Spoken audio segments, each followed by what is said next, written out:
conventional valuation metrics to this. In fact, Harvard Business School has a case study on how to value SKS because it's such a different concept than any other thing that's going on. It is financial services. It is also creating franchises. It is also creating a distribution network. It is also being a sector leader and creating an industry.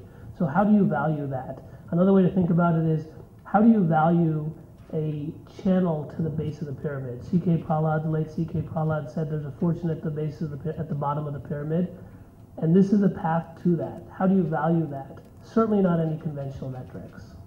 A couple of things on this. First, on your question on net NPAs, if you look at the numbers are so small that yes, if you go from a small number to a slightly smaller number, it looks like a high percentage increase, but still 0.33 gross NPAs, I think, is probably the best in the financial services. So just to close the thread on that. In terms of legislation on interest rate caps, let's be clear here. We are a NBFC regulated under the RBI. And the RBI is very clear about deregulated interest rates for the poor when it comes to microfinance.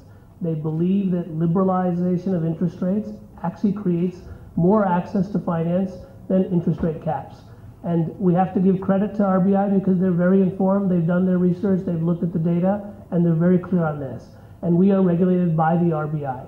So that any state government, whether Andhra Pradesh state government or any other government, cannot impose an interest rate cap on us because we're regulated by the RBI.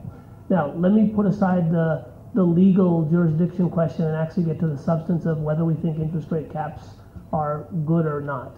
The data across the world shows that countries where you have an interest rate cap has less access to finance for the poor than countries where you have deregulated interest rates.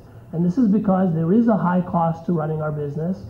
You're giving very small loans, collecting very small repayments, so the operating costs are quite high. If you cap interest rates, you simply make it unviable for institutions to come in and lend to the poor.